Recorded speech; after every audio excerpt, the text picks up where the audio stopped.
హల్లెలూయా. ప్రప్రథముగా తండ్రి దేవునికి కుమారుడైన యేసుక్రీస్తు ప్రభు వారికి స్తుతులు స్తోత్రాలు చెల్లిస్తూ కూడి వచ్చిన మీ అందరికీ కూడా ప్రభువైన యేసుక్రీస్తు పేరట శుభములు పలుకుతున్నాను. ప్రియమైన సహోదరి సహోదరులారా, దేవుని బిడ్డలారా, దేవుడు చాలా గొప్పవాడు. అయితే ప్రియులు, కొన్నిసార్లు నిందలు వచ్చినప్పుడు, అవమానాలు వచ్చినప్పుడు మనకు అనిపిస్తుంది ఈ లోకంలో ఎలా బ్రతకాలి, ఎలా ముందుకు వెళ్ళాలి, అసలు మనం ఏం తప్పు చేసాం, ఏం పాపం చేసాం, ఎందుకు ఇలాంటివన్నీ మన మీదే పడుతున్నాయి అని ఒక ఆలోచన వస్తుంది. అది ఆలోచన ఇక్కడ వచ్చింది.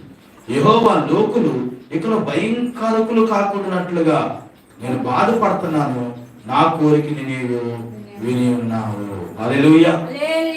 బాధపడే వారి కోరిక దేవుడు వింటాడండి. బాధపడుతున్నావా ఈరోజు? దేవుడు మాట్లాడుతున్నాడు. నీ కోరికను ఆయన వింటూ ఉన్నాడు, నీ ప్రార్థన ఆయన వింటూ ఉన్నాడు. నువ్వెంతైతే బాధపడుతున్నావో అంత కూడా దేవుడు నీకు న్యాయం చేయడానికి సిద్ధముగా ఉన్నాడు. హల్లెలూయా. చూడండి, తండ్రి లేని వారికి, నలిగిన వారికి న్యాయము తీర్చుటకు వచ్చేటట్టు ఆయన. ఎవరికండి? తండ్రి లేని వారికి, నలిగిపోతారు. చూడండి, తండ్రి లేని వారు ఎలా ఉంటారు?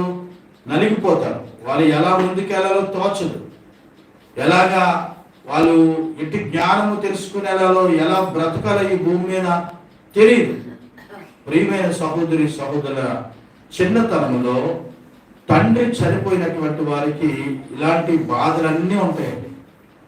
చిన్నతనంలోని తండ్రి చనిపోయినప్పుడు ఆ నావనత్త పిల్లలు చిన్న పిల్లలుగా ఉన్నప్పుడు వారు పడే కష్టము, వారు పడే బాధ, అలాగే ఆ తల్లి పడేటువంటి బాధ కూడా వర్ణాతీతంగా ఉంటుంది. ప్రియుల, ఇది ఎవరికైనా ప్రాక్టికల్గా అనుభవించిన వారికి మాత్రమే తెలుస్తుంది, నాలాంటి వారికి మాత్రమే తెలుస్తుంది. కానీ అన్నీ ఉన్న వారికి ఏమీ కూడా తెలియదు. ఏదైనా జరగాలి, ఒక అనుభవంలోనికి వెళ్ళినప్పుడు ఏదైనా తెలుస్తుంది. కనుక తండ్రి లేని వారికి, నలిగిన వారికి ఆయన న్యాయం తీర్చడానికి ఉన్నాడు. హల్లెలూయా. తండ్రి లేని వారని లోకమంతా విడిచిపెట్టొచ్చు, కానీ తండ్రి లేని వారిని లోకమంతా కూడా విడిచిపెట్టొచ్చు. నీ బంధువులు నేను విడిచిపెట్టొచ్చు, కానీ యేసయ్య నిన్ను ఎప్పుడు కూడా విడవడు, అయినా ఎడబాయుడు. హల్లెలూయా. కనుక పిల్లలు చూడండి అంటాడు, నీవు వారి హృదయమును స్థిరపరిచితివి అన్నాడు.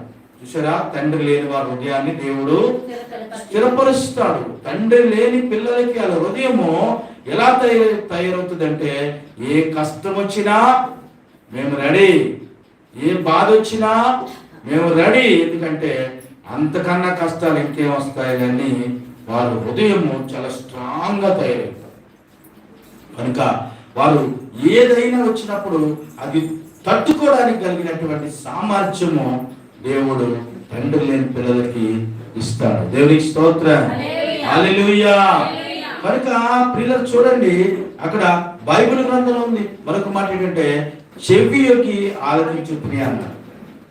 వాళ్ళ ప్రార్థన, తండ్రి లేని వారు ప్రార్థన, తండ్రి లేని వారు హృదయమును సంతోష పెట్టడము, తండ్రి లేని వారికి ఎలాగైనా సహాయం చేయాలో, తండ్రి లేని పిల్లలకి ఎలాగ తోడై ఉండాలో అది హృదయము ఆయన స్థిరపరుస్తాడని దేవుడు మాట్లాడుతున్నాడు. కనుక దేవుని బిడ్డ చూడండి, మరి 11:7 వచనము, యెహోవా నీతిమంతుడు, ఆయన నీతిని ప్రేమించువాడు.